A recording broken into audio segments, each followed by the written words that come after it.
He looks at me and says, "Oh, I didn't bring my wallet." "Hey y'all, welcome back to horror story number 4. This story is going to be titled, He Robbed Me on Our First Date. So now, before I tell y'all this story, I'm going to tell y'all that I was a clown in the situation. There were several red flags that I chose to ignore, and so this was not my fault. Like, this guy was trash, but you'll see how I could have avoided all these issues. Let's get right into the video. This is a guy that I have plenty of stories about. Not the same guy from last week, but this is somebody that you will probably hear his name again. But for the sake of the stories, we're going to call him Earl. So Earl slides into my DMs, asking me out on a date, right? He says he wants to go to this place in Katy that's kind of close to him, but it's somewhere that he's been really wanting to go, somewhere he's been wanting to try, and he's really excited to take me for our first date. So I was like, cool, Katy's not that far from me, no biggie. The day of the date comes, and I don't get any texts from him, any messages or anything, so I'm thinking, okay, he must have canceled. No big deal. I don't really know this guy yet, but it'd be nice and respectful if you text me if something else came up, right? So red flag number 1. Maybe about an hour before we're supposed to go on the date, I get a DM on Instagram. He says, I don't have my phone right now. Something happened to it, but I'm still down to go on our first date if you just want to meet me at this address. So I said, cool. I saw the address, and I was like, okay, I'll just meet him there. No biggie. So I follow the address, and when I get to the address, it is an apartment complex. So I messaged him through Instagram, so ghetto, but I say, hey, the address is taking me to some apartments. I don't know if I'm lost or what's going on. He takes a little bit to reply, and he's like, I'm coming outside. I'm like, what? What is going on?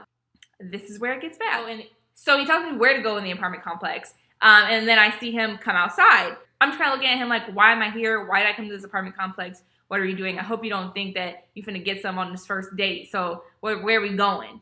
So he comes up to me, and he says, "Hey, I actually don't have my car right now, so I can just hop in the car with you, and then we can go to the place." And I'm like, how on the first date? Why wouldn't you just be honest and be like, I don't have a car? And that way I could have just been like, I'm good then. No, I'm just kidding. I just don't understand why people just can't be honest. So that was red flag number 2. And then me like a dummy, since I'd already driven there, it was all cute. I was like, yeah, cool, whatever, just get my car, we can go. I could have got killed, y'all. I could have gotten killed. Dumb decisions.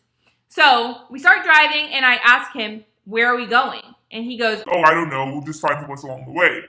now, he has said before he has a place that he wants to take me and Katy. So now you don't know where we're going. Now it's just, okay.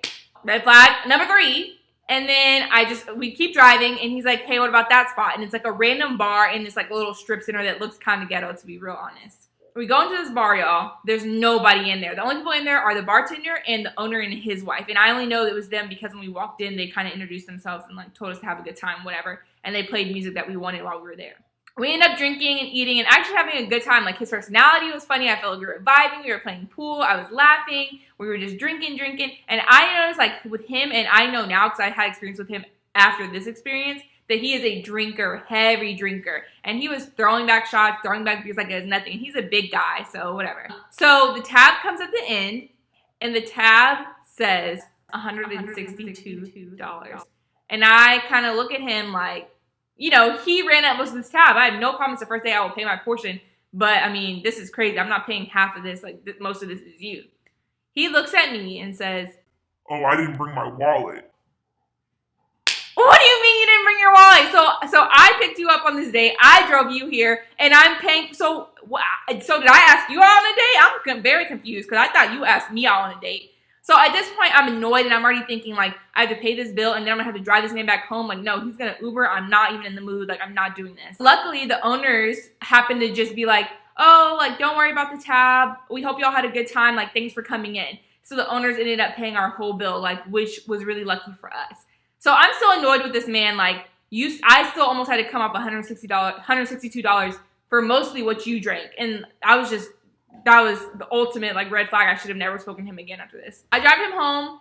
He goes back into his apartment complex. I mean, and then I don't know. I don't talk to him for maybe like a couple of weeks after that just because I felt weird. But I actually didn't end up dating this person. And it was a horrible, WHORRIBLE